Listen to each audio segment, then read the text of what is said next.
Good evening, everybody. It is Odin here. Thanking you all for joining me again on another Sunday night video. Hopefully, it's enjoyable. I know my last video, it seemed a little glum, and looking back, I was like, yeah, I was just being a little honest about, because in the life of a campaign, you have lots of highs and lots of lows, and just a little bit lower at that moment, but I don't want it to be misconstrued. And to the end, I absolutely love this journey that I started in making independent comics and having fun with it. So I just wanted to get that out of the way because it it it it might have come across like I was losing some steam or maybe not appreciative. One thing I can say is that it's never lost on me what's actually happening is I'm doing something that I love to do and I'm having a lot of fun doing, and other people are throwing money at it because they like that product that I'm making and that we're making at Broken Compass. So just in general, yeah, and it's been a good week, and got reinvigorated. So I also want to reiterate that, but sometimes it's just to my own personal detriment at times that I'm a little honest, uh, and in that kind of throwing those, I don't know, personal ups and downs out there. It reminds me of an old saying, which they talk about is the a man's burden, which is true, and I am not the best at it, and you know, again, sometimes to my own detriment. But they said, people would rather see a man die on his high horse than watch him fall off, and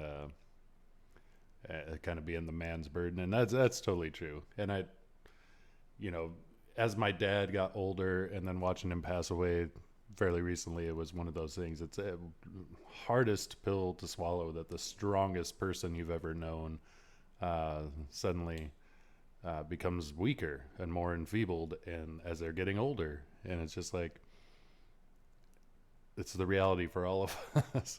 Not that I'm anywhere near there, but yeah, just you have ups and downs in life. Not always needs to be talked about. So anyway, that said, I'm very happy with where we're at and what I'm doing, and all the really awesome relationships and friendships that have been forged and made, and I guess connections as well. Just people that have come across my path.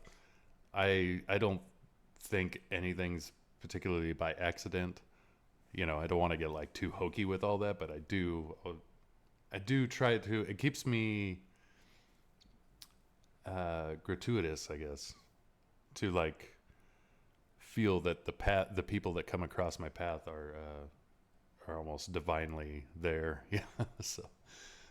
So yeah, to everyone I've come across that I've met, and especially the ones that have developed a friendship with, thank you so much. You know, it means the world to me to like meet and be surrounded by cool people, and but whether I was or wasn't, the other fun thing has just been the journey of making comics. It's definitely a journey, and every journey is just one foot in front of the other. So as that happens, and if you're on a long journey, and even if it's a really long journey, but it could be shortly into it that you're kind of like, you just get a little tired for a moment. You take a breather and you feel good. And I feel good. So this yesterday, Saturday night, we went through James and I, and then we had our friend Ryan Miller, Lion Mills Studio, the creator of Cascadia, which we'll be talking about quite a lot in the future.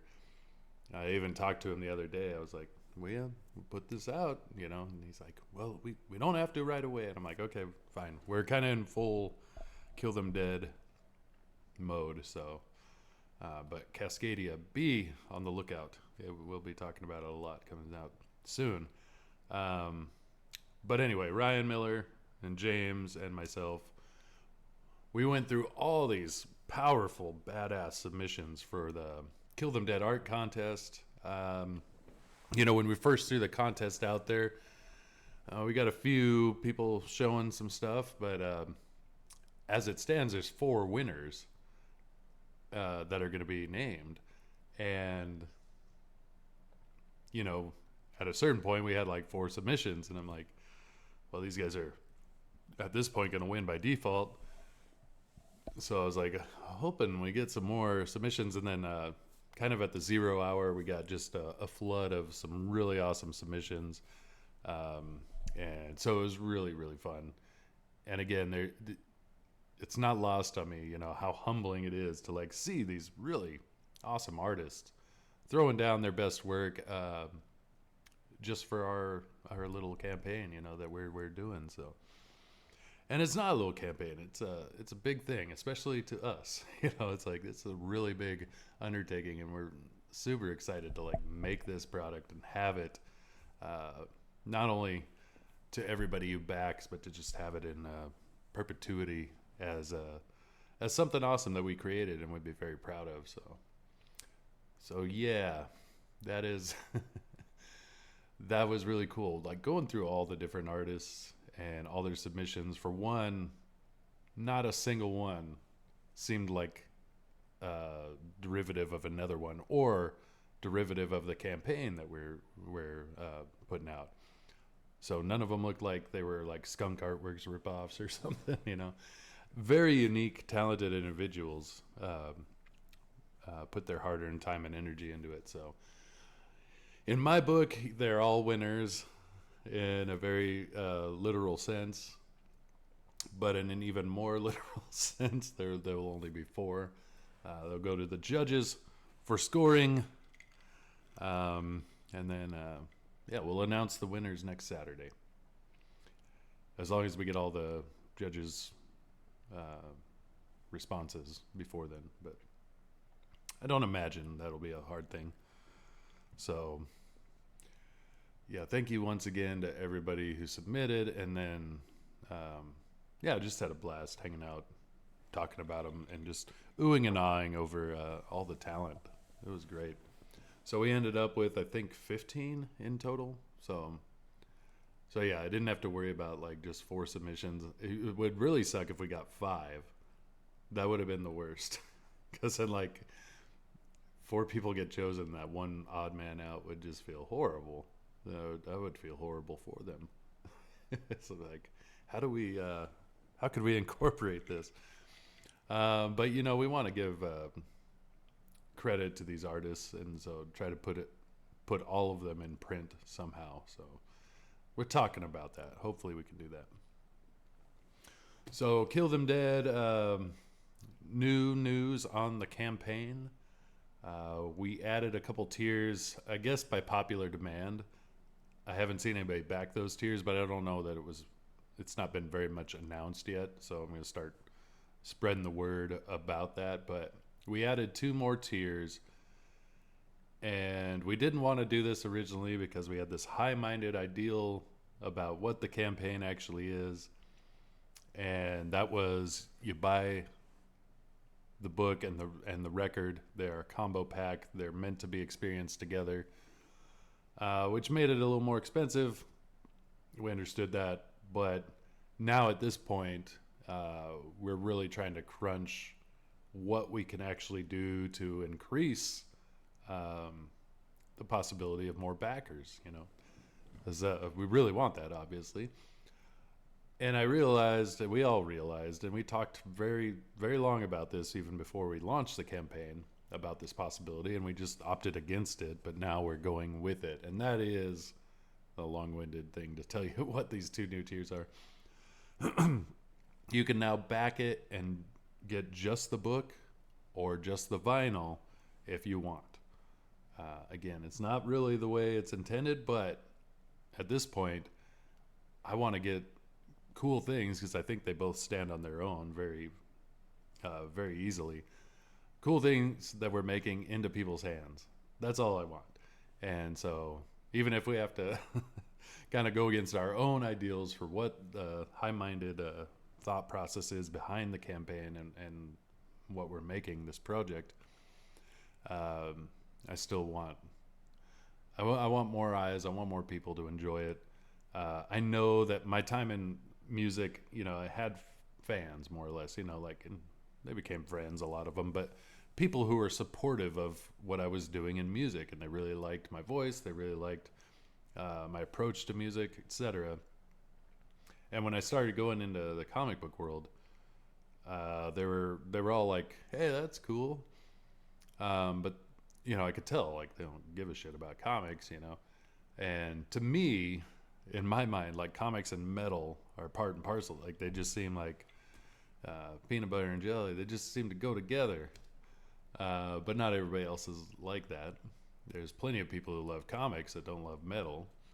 And even if they do, they don't specifically maybe like power metal. And there's plenty of people who like metal who never were really into comics. So as we say, the goal is to get the most eyes, to get the most people to be able to enjoy what we're making. And we're making two things that could stand alone on their own. So that's the thing. We're going to we have those two new tiers up. So maybe I'll just say, if you were on the fence, maybe you only wanted one, or the price point was maybe a little high, and maybe you went, if only I could get just one, I would do that. Now you have the option. So that's there. We've yet to move any of the original art pieces. So they're all still up there if you want some of that original artwork. The Hades drawing, the black and white, is the cheapest because it's just black and white. But I will say that piece took a lot of time to draw. That one's up there for $250. For what it is, especially its association with this campaign, it was really the first big piece of art that was made for Kill Them Dead. And I love it. And if it doesn't sell, I'm not going to be sad. I have this torn thing when it comes to original art. It's like, I want the idea of somebody having my original art and potentially putting it on their wall or putting it with in binders with other original art is really cool. That somebody would even want that. Blows me away, and I think that's awesome. So then I'm like, I want people to get my art. But the other side, the torn side, is, I would love to hoard all my own original art and never lose it, because you put a lot of time into that, and you'll sit there and just put time and energy, and it lives on beyond the original, which is great. But the original is the original, and there's maybe not literal blood, sweat, and tears, but something like that. There's just a lot of time put into it. So if it doesn't sell, I'm totally fine, because I think someday, if I could plan an office for myself, there's certain art pieces that I would want, and that one would be one that I would probably want in my own office someday. But I'm also happy to part with it, thinking that somebody else would appreciate it that much too. So yeah, those are all available. Then the other ones on the campaign are all from Skunk and Demir, or not Demir, Demi, who was the original penciler. But some awesome pages, and there'll be more put up there here soon.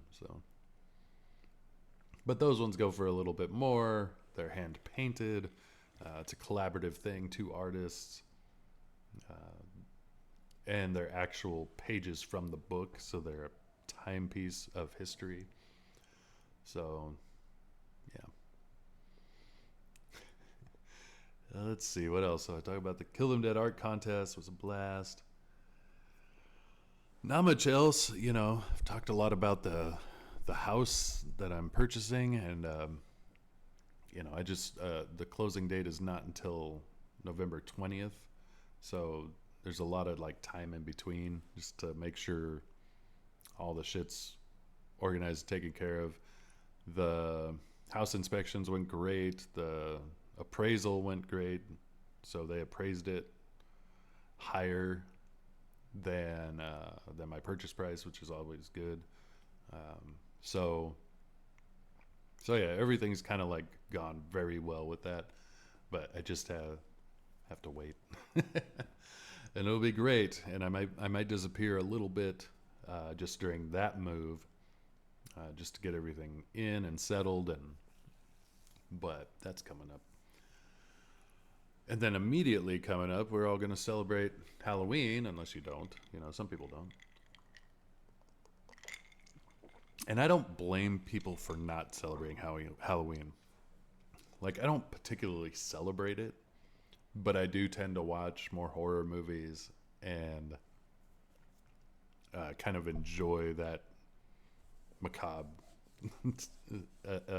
elements of things a little bit more around this time of year.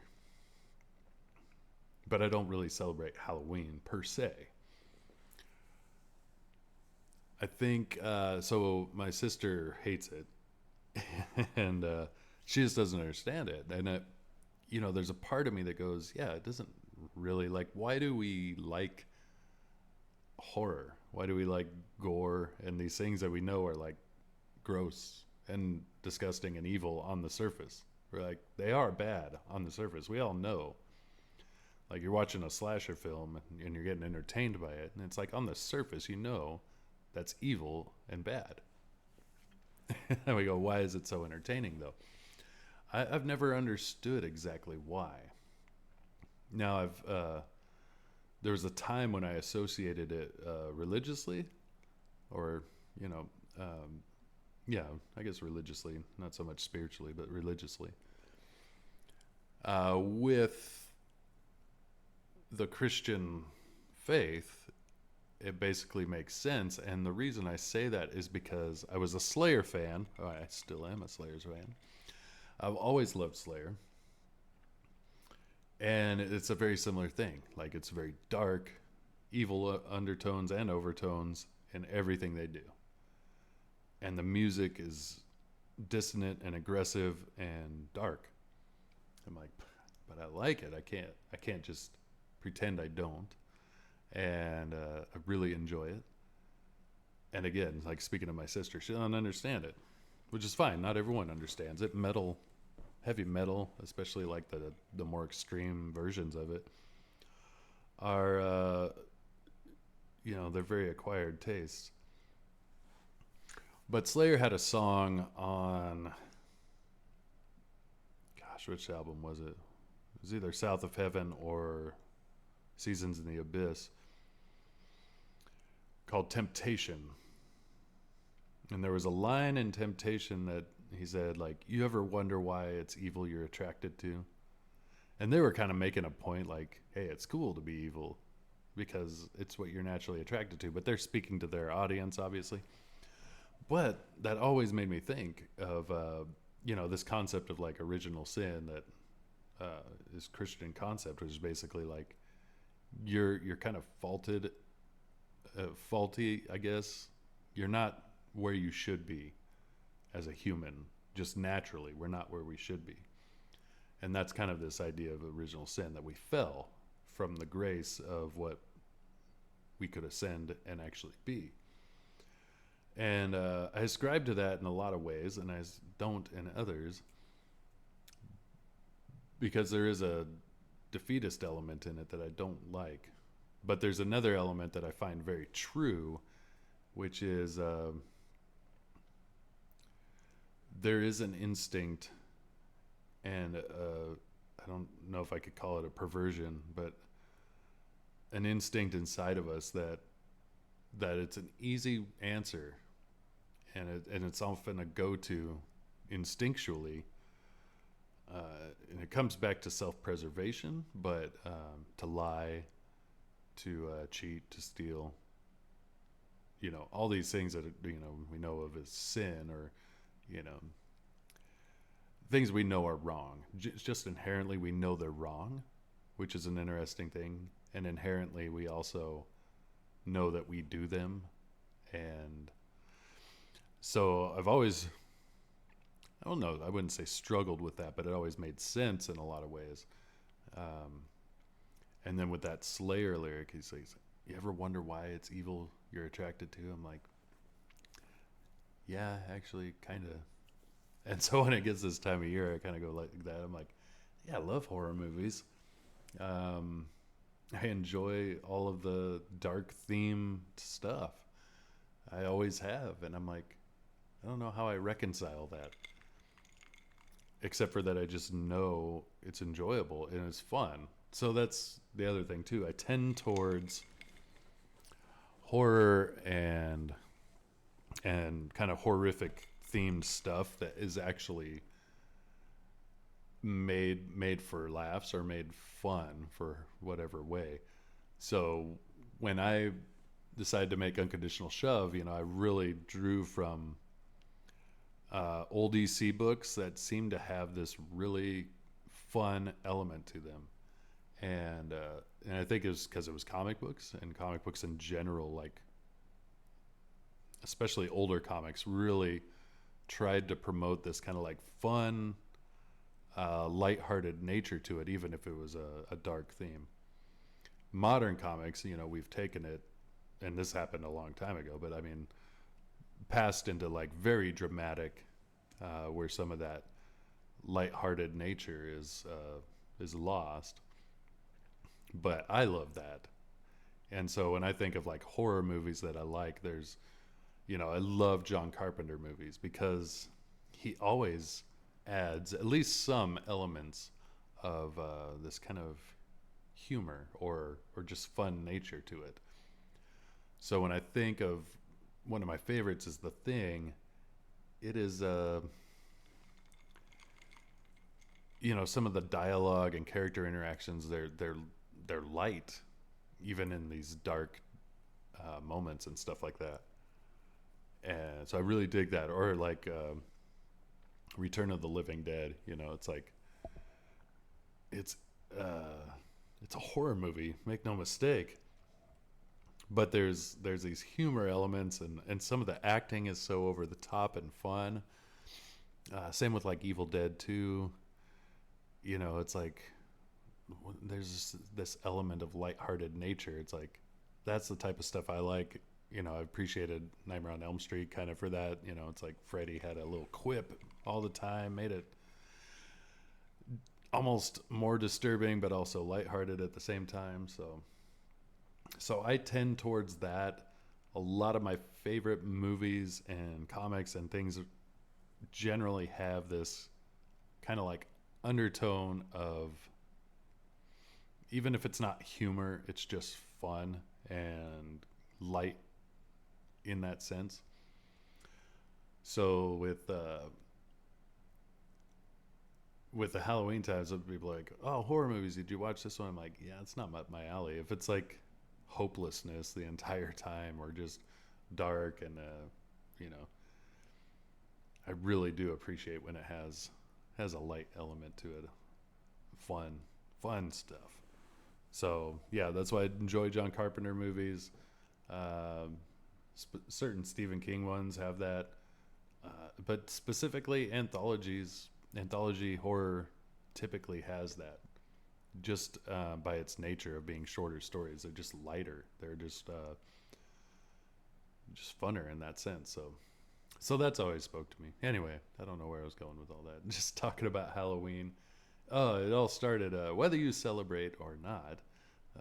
But whatever you do, be safe.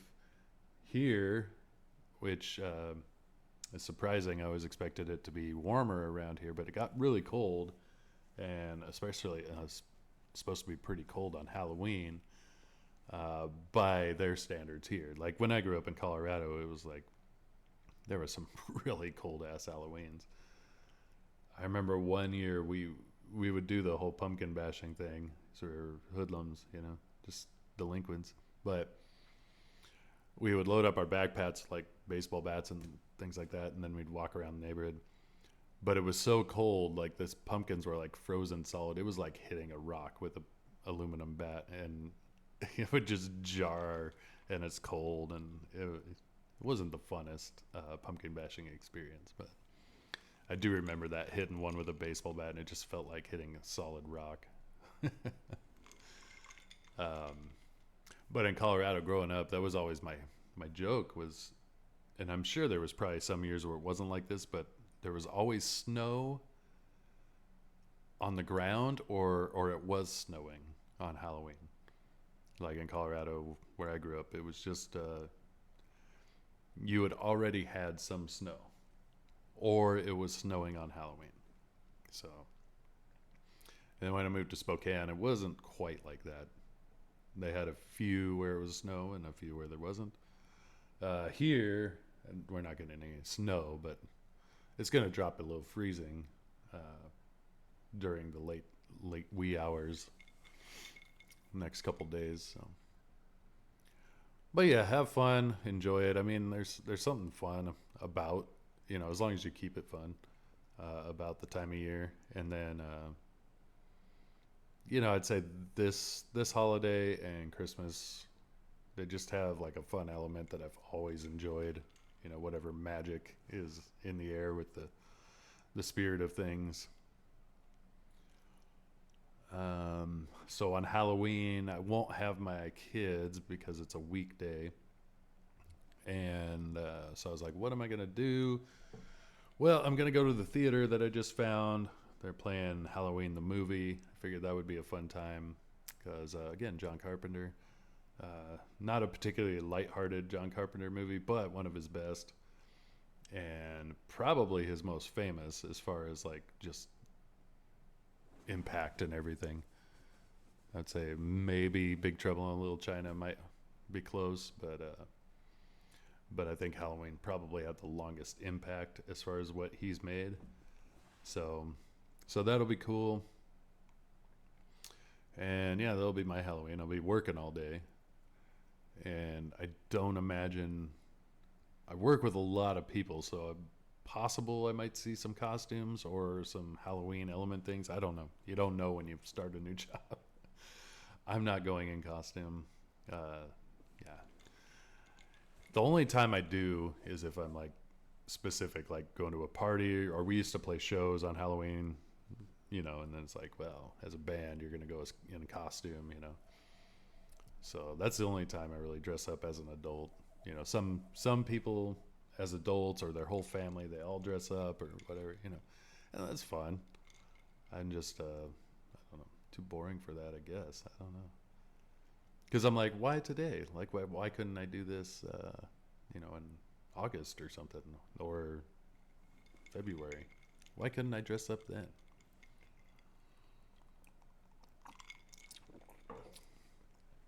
Anyway, I think that's all I got. Trying to think if there's anything else worthy of talking about, but I doubt there is. um, yeah, enjoy your Halloweens. Whatever you end up doing, binge on candy if you want. Watch out for razors and apples. That was a thing. I think that got like debunked. Like that was never actually a thing.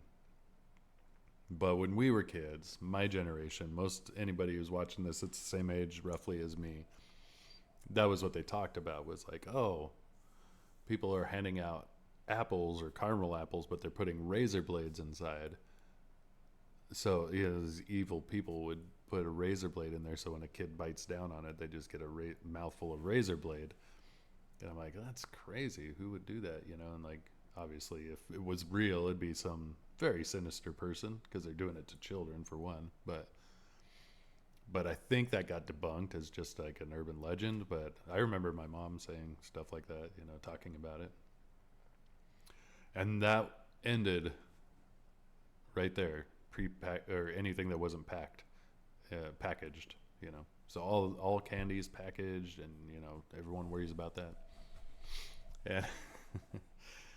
I'll never forget. It was a great little line, as he had many. Norm Macdonald on Weekend Update saying, Halloween is coming up this weekend, or as crazy old people call it, Razor Apple Day. So I don't know if anyone's doing that stuff.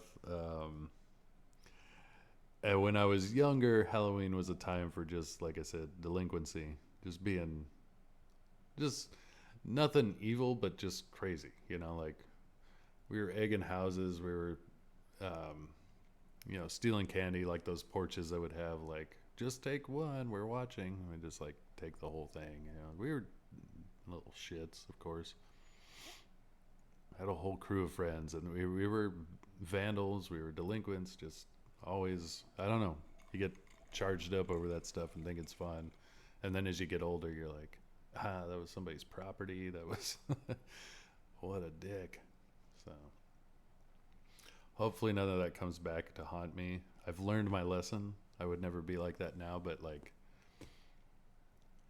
hopefully I don't get my place vandalized by delinquents. That would just suck. But I won't be in my own place before Halloween this year anyway. I'll be moving in closer to Thanksgiving, which I also love that holiday. Thanksgiving's a lot of fun.